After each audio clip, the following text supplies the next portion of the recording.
Friends, ఈ 2 ఉల్లిపాయలతో మనం ఏం చేద్దాం చూద్దామా? రండి ఫ్రెండ్స్. ఈ 2 ఉల్లిపాయలు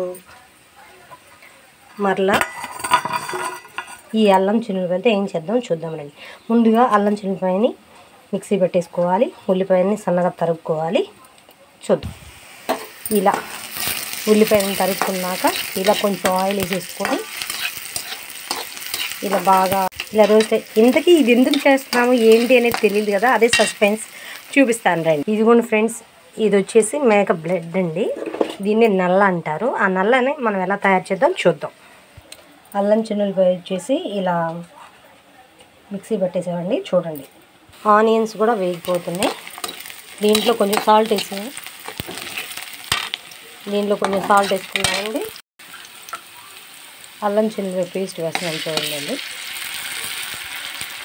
కొంచెం ఉంది కాబట్టి కొంచెం అదంతా వేగేదాకా వేసుకోవాలి. బాగా అల్లం చిన్నులపాయ పచ్చి వాసన పోయే వరకు బాగా వేసుకోవాలి.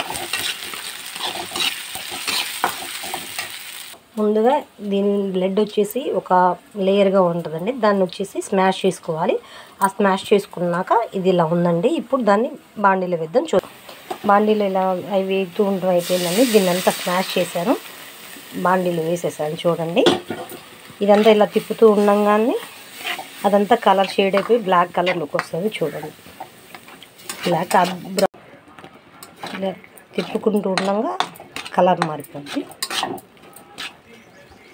కలర్ షేడ్ అయిపోయింది చూడండి. ఈ నీరంతా వాటర్ అంతా ఇనికిపోవాలి. అప్పుడే ఇది బాగుంటుంది. లేదంటే కనుక పచ్చి పచ్చి వాసన వస్తూ ఉంటుంది. కొంచెం ఇంకా బాగా ఉడకాలి, ప్లస్ ఆ నీరంతా ఇనకాలి. చూడండి ఫ్రెండ్స్, ఎప్పుడు మా అత్తయ్య చేస్తుంటే నేను తింటాను తప్పితే నాకు చేయటం రాదు. ఫస్ట్ టైం చేస్తున్నాను. ఎలా ఉంటుందో చూద్దాం. చూడండి ఫ్రెండ్స్, నీరంతా ఇనిగిపోయిందండి. ఇట్లా పొగలు కక్కుతూ ఉండాలి. కింద అసలు నీరే ఉండకూడదు. ఇంకా బాగా పొడిగా రావాలండి. ఇప్పుడు నాకు తెలిసి కొంచెం తడిగానే ఉన్నట్టుంది. ఇంకొంచెం బాగా పొడిగా రావాలి. ఫైనల్గా ఇలా ఉందండి. ఒకసారి చూసేద్దాం. బౌల్లోకి తీసేసుకొని కొంచెం మెంతి పసుపు, కొంచెం ధనియాల పొడి అలా వేద్దాం. కొంచెం ధనియాల పొడి వేస్తున్నాను. సరిపోదనుకుంటే ఇంకొంచెం వేద్దాం.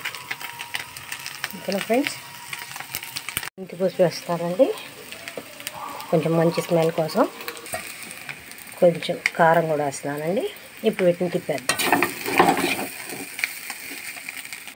ఫైనల్గా దీని లుక్ ఇలా ఉందండి. ఇంకా ప్లేట్లో తీసుకొని తినేద్దాం.